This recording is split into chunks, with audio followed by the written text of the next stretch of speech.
Fala galera, tudo bem? Sejam bem-vindos ao Histogel, professor Horácio, mais uma aula de Idade Média, entrando hoje no feudalismo. Nós estamos na terceira aula, então, de um bloco aí de 4, 5 aulas para entender um pouco desses 1000 anos aí, chamados então de período feudal e Idade Média. Hoje nós vamos falar sobre o feudalismo como conceito, né? O feudalismo é um sistema político-econômico, né, que vigorou aí principalmente por volta do século IX ao século XI, correto? Nós chamamos desse período de auge, né, da Idade Média, seria o período da criação realmente do conceito de feudalismo. Nós vamos entender então todos os processos que fazem parte dessa característica histórica. Nós temos a fusão de elementos romanos com elementos germânicos, né? Nós estudamos em reinos germânicos que a ocupação germânica ela trouxe uma característica que se somou às características que já existiam no Antigo Império Romano, dando então origem ao mundo feudal europeu ocidental. Tudo bem? Nós temos, por parte dos romanos, o conceito de vila, vilae, que seria então a unidade espacial de produção agrícola. Em um período de muitas guerras, de intensa violência, havia uma enorme insegurança nas áreas urbanas, nas cidades romanas, e obviamente então vai haver uma fuga, vai haver um processo de ruralização que vai dar então a origem ao sistema de feudos, tudo bem? O declínio da vida urbana, uma vez que muitas pessoas, escravos, entre outras, comerciantes em geral, somem, né, fogem para outras áreas, então as antigas cidades romanas elas acabam ficando basicamente vazias. Não estou aqui querendo dizer que nenhuma atividade nas cidades ocorria durante a Idade Média, houve sim.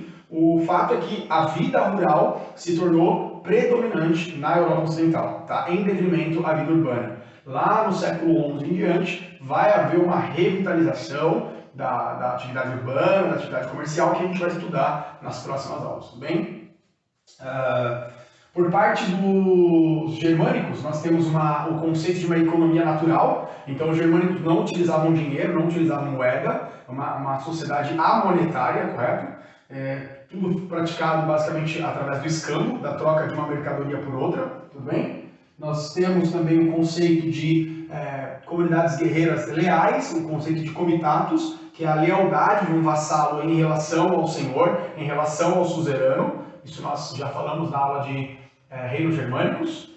E temos também todo o problema da insegurança, né, das cidades, que já foi falado aqui, por conta das várias invasões de vários povos germânicos atacando então as regiões do Antigo Império Romano, Europa Ocidental, e isso obviamente gerava uma insegurança muito grande e uma fuga para as áreas rurais que vão ser fortificadas através de muros, castelos, que são construções que buscavam nada mais nada menos do que a segurança, né? Os castelos medievais não representam uma característica de luxo, de conforto, mas representam uma característica de defesa, de invasões, de defesa militar. Tudo bem?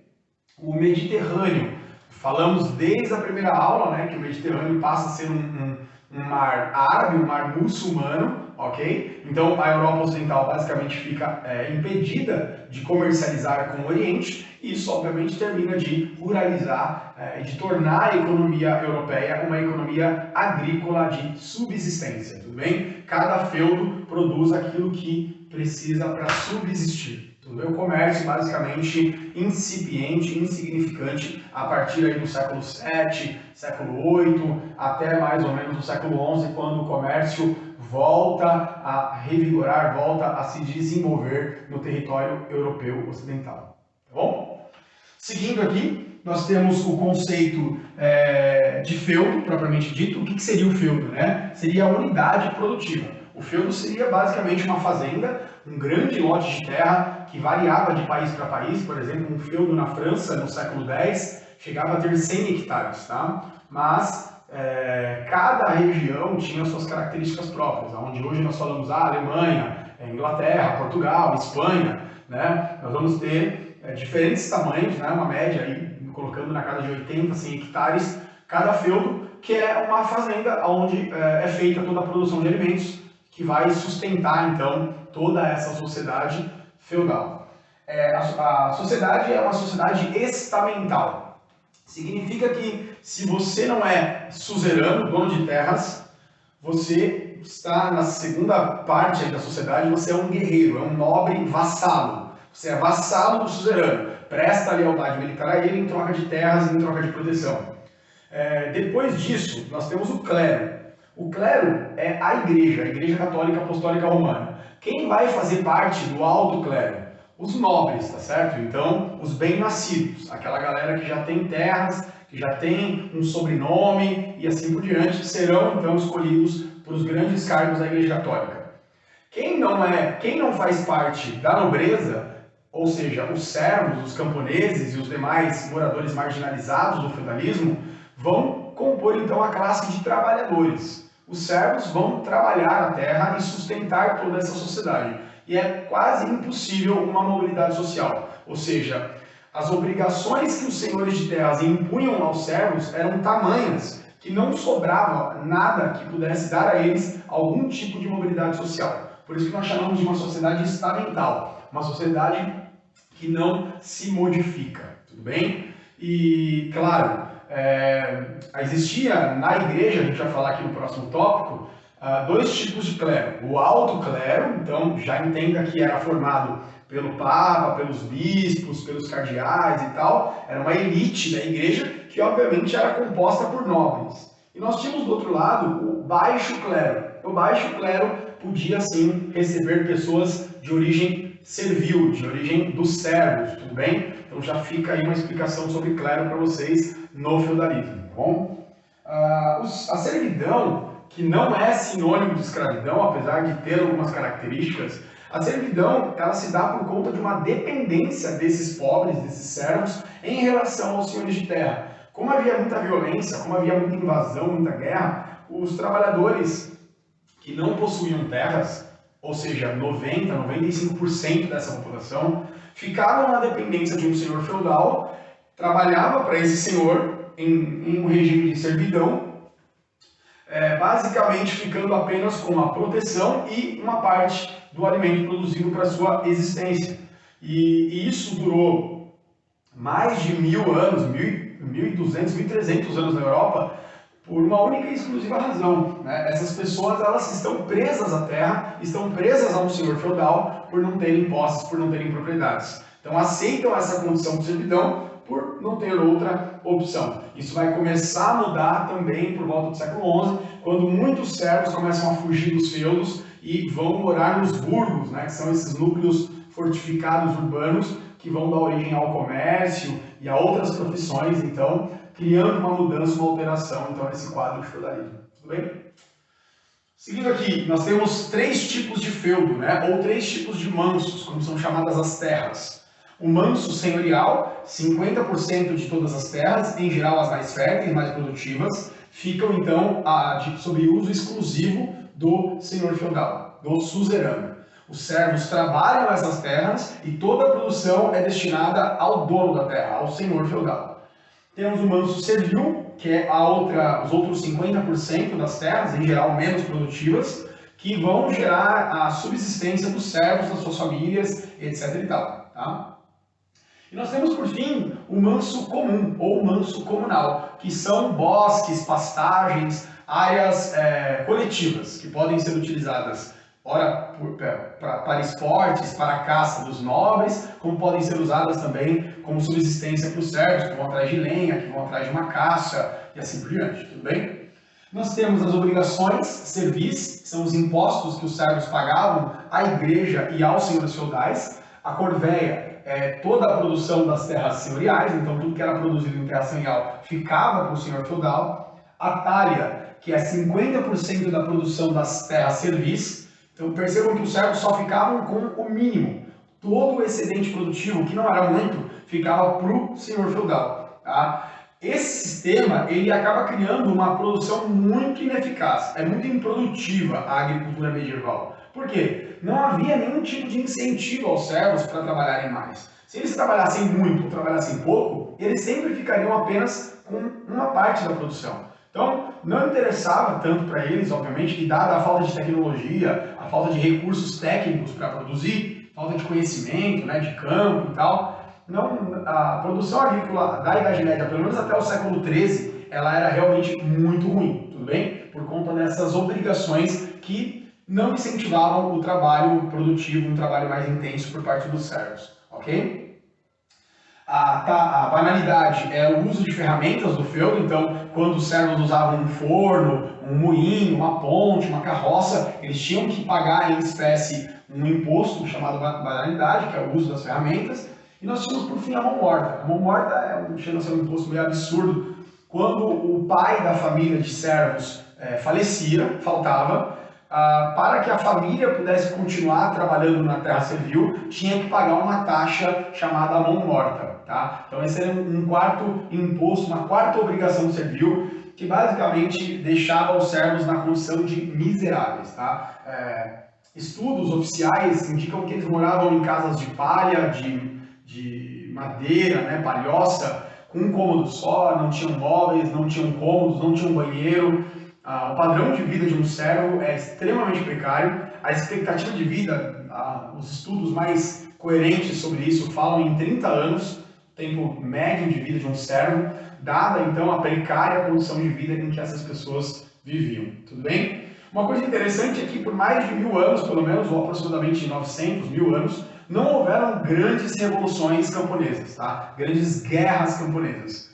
As guerras camponesas vão acontecer no final da Idade Média, quando as condições de vida dos servos se tornam ainda piores, porque vão haver guerras entre os futuros países, França, Inglaterra, né, Portugal e Espanha contra os árabes e assim por diante, e essas guerras, junto com a peste bubônica, vai gerar a morte de milhões de europeus, diminuindo a população, diminui a mão de obra, então essa mão de obra começa a ser ainda mais explorada no final da Idade Média, e é aí que surgem então as rebeliões camponesas, que vão lutar então por melhores condições, e aí muda, né? O caráter feudal, predominantemente feudal, muda para um caráter mais de arrendamento de terras, onde os servos começam a ganhar em moeda, em espécie, ou seja, em dinheiro, o seu trabalho, e aí é onde nós vamos ter então uma redução desse feudalismo em termos gerais, que caminha então para um capitalismo, né? Deixando de ser tão feudal, indo mais para um capitalismo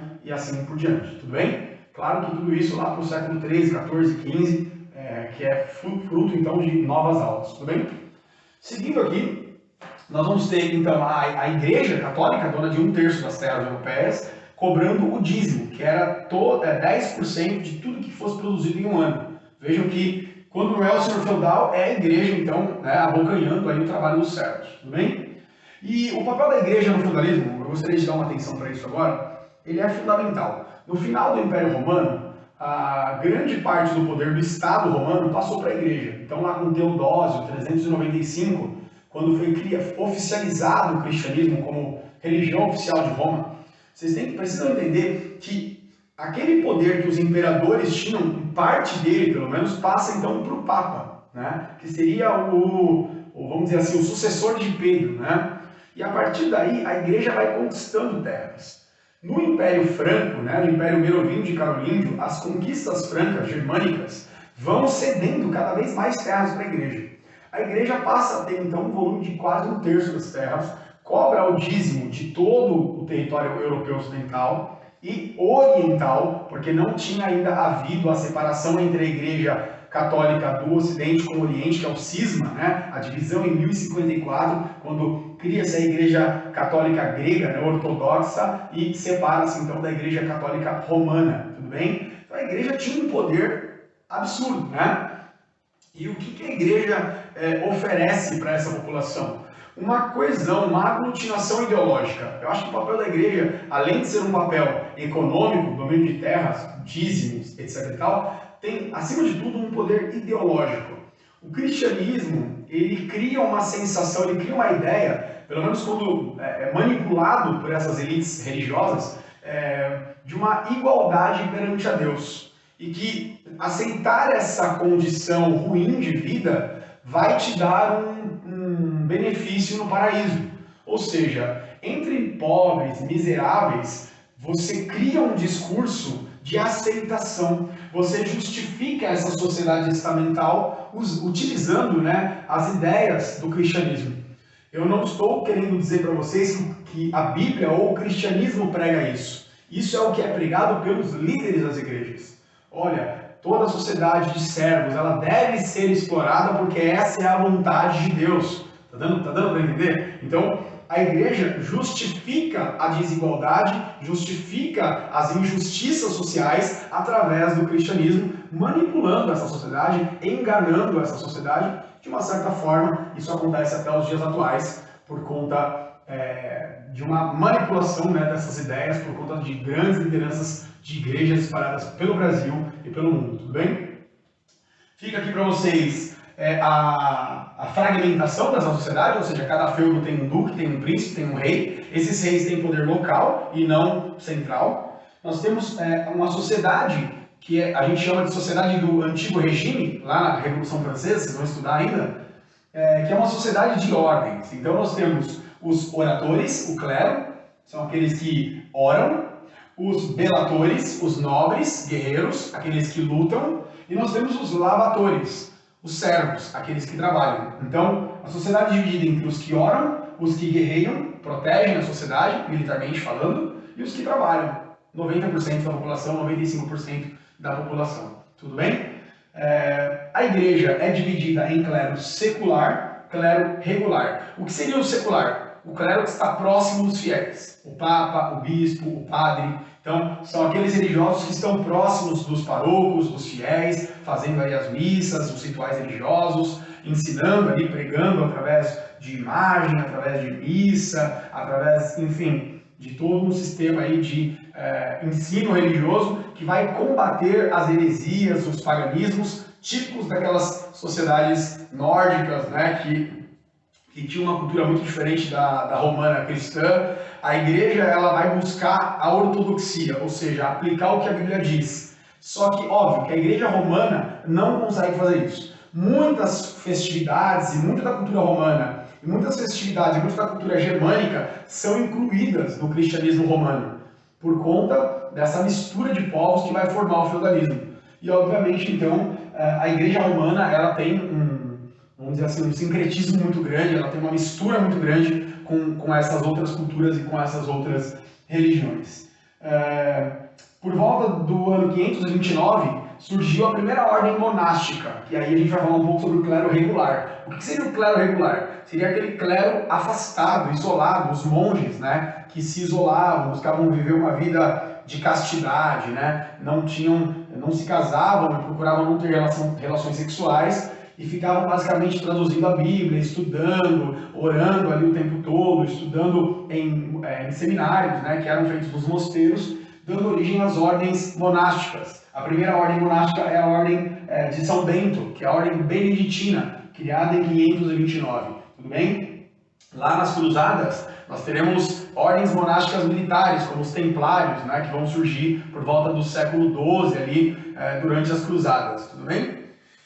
Que serviam para defender as riquezas dos cristãos, criaram os primeiros bancos, emprestavam dinheiro. Nas próximas aulas a gente fala mais sobre isso. E a criação do Sacro Império Romano Germânico. Gente, vocês estudaram na aula passada que o Império Carolíngio basicamente entrou em crise no século X, por volta de 911. Né? De 911 até 960, mais ou menos, nós tivemos os últimos reis carolíngios, tá certo? Ou francos, se vocês preferirem. Nesse período, devido aos ataques sofridos pelos vikings, magiares, né, que nós falamos já nas aulas passadas, a única instituição capaz de manter esse território de pé foi a Igreja Católica, porque ela já tinha um poder, tanto econômico quanto militar, muito forte, de persuasão sobre esses povos e tal. A região da Germânia, ou do Império Germânico, vamos dizer assim, ficou dividida em 4 ducados, tá? Por 4 duques. O que a igreja fez? A igreja pressionou, diminuindo o poder desses 4 duques, e ela consegue, então, a nomeação de Otto I, 936, que vai se tornar o imperador do Sacro Império Romano Germânico, que vai anexar a Itália. Então, imaginem toda aquela região central da Europa, pegando a Alemanha, pegando a Itália, formada, então, por um império germânico-católico, germânico-cristão, controlado pelos povos daquela região e também muito influenciado pelas decisões da Igreja Católica Apostólica Romana. O Sacro Império Romano Germânico ele vai perdurar por muitos anos ainda, até a Confederação Germânica, quando lá em 1870 se unifica e dá origem então à Alemanha, que foi um dos últimos países da Europa a se unificar. É isso, nossa aula termina aqui, espero que você tenha entendido, gostado, deixa um like no vídeo, se inscreve no canal, indica aí para os seus colegas e bons estudos. Um abraço!